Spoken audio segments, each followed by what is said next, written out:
കർണാടകയിൽ അഡ്വാൻസ് സെയിൽസിൽ നിന്ന് മാത്രം എമ്പുരാൻ സിനിമ 2 കോടിയോളം രൂപ ക്രോസ് ചെയ്തിരിക്കുകയാണ്. ലണ്ടനിലെ സ്കൈഫോർട്ട് സിനിവേൾഡ് സ്ക്രീൻ 1-ൽ എമ്പുരാൻ സിനിമയുടെ FTFS ഷോ നടക്കാൻ പോകുന്നുണ്ട്. 424 സീറ്റുകളാണ് അവിടെ ഫുള്ളായിട്ടുള്ളത്.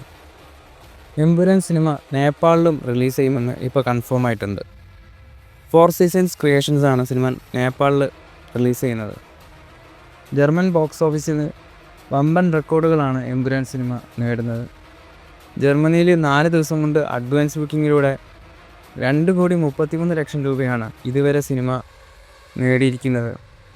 പുഷ്പ 2 സിനിമയുടെ ലൈഫ് ടൈം ജർമ്മൻ കളക്ഷനാണ് എമ്പുരാൻ സിനിമ പ്രീസെയിലൂടെ മാത്രം ജർമ്മനിയിൽ തകർത്തിരിക്കുന്നത്. ഇനി സിനിമയുടെ weekend world wide advance sales നമ്മൾ പ്രതീക്ഷിച്ചതുപോലെ 50 കോടി കടന്നിരിക്കുകയാണ്.